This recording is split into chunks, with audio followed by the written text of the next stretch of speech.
And now the showdown is nearing, and I'm just dying to get him in the ring. I'd like another showdown first. I'd like you to stand up with me, and I'd like you to demonstrate right here in the Wide World New York studio, the Ali Shuffle. What now? Right now. Okay. All right? You serious? I'm serious. If you'll get off my mic. Well, I'll tell you what, Howard, this is unexpected. I didn't know you would invite me to do this. Oh, hold it. The Ali Shuffle is a dance that will make you scuffle.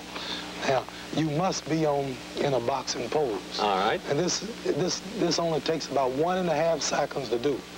And immediately after a second has gone by, it takes about a half a second to follow the combinations. And during the time that I'm doing this shuffle, for a minute, you'll be confused.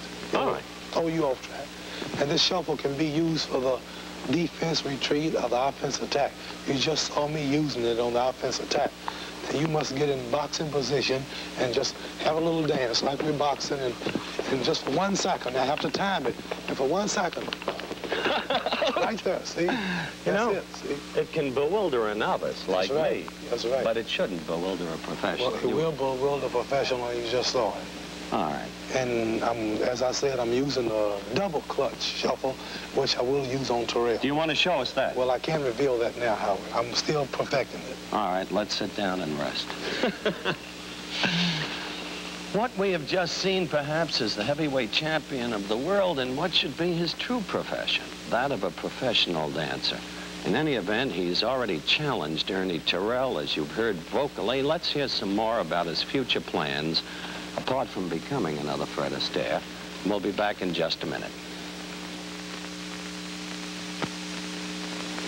Well, the champ's told us how he wants to beat Terrell, and of course Terrell is his next match on February 6th.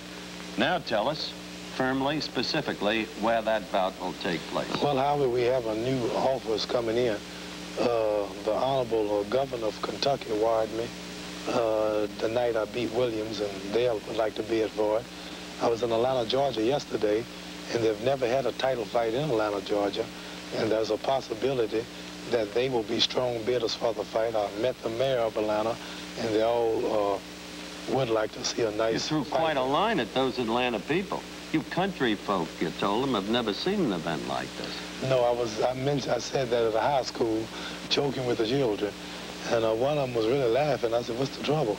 He said, "That's the truth. We've never here in Georgia really seen top-notch entertainers and athletes like they do in Chicago and New York, and many things are opening up there, and this would be a good way to open up the new arena they have there that resembles the Astrodome in Houston." Mm-hmm. All right, you've mentioned Louisville and Atlanta. We have New York City.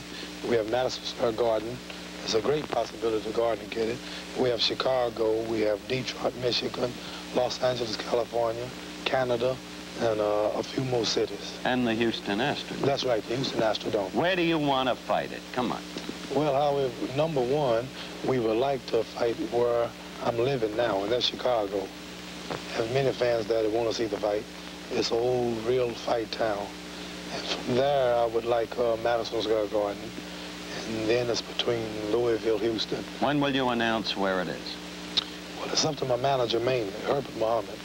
Herbert Muhammad's management now, and it's all in his hands, and he's now negotiating with the people from all of these states, and whatever he say is what we'll do. Mm-hmm. So you're still not able to tell me, or at the very least unwilling to tell me. But you've come a long way. You don't have to go to Toronto anymore, or to London anymore. How do you account for this change in your image? Well, as far as going to those places are concerned, we did have to go because of certain reasons, but now I really like it because it all happened for the best. All of the people in America could witness the heavyweight title fight on television. They saw 3 fights over the satellite. You were there. They also had a chance to see you more. And this is good. It livened up boxing, and it made me a real world fighting champion. It gave me a chance to give people a chance at the title, such as Milton Berger, Brian London, Henry Cooper, Chevalo, fellas that never would have gotten a title.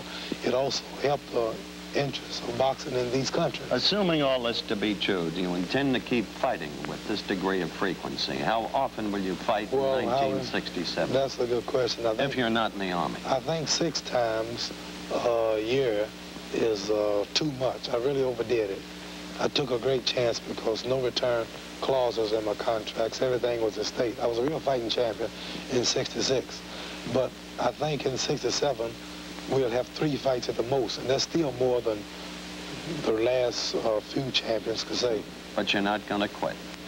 I will quit the day that I'm beat. Not before. Champ, thank you for coming by. Thank you very much. And wherever the fight is, you can be sure I'll be there. Thank you, Howard. Good luck to you. Thank you. And so, the heavyweight champion of the world, Muhammad Ali. Let's move ahead now to Jim McKay with a word about next week's show.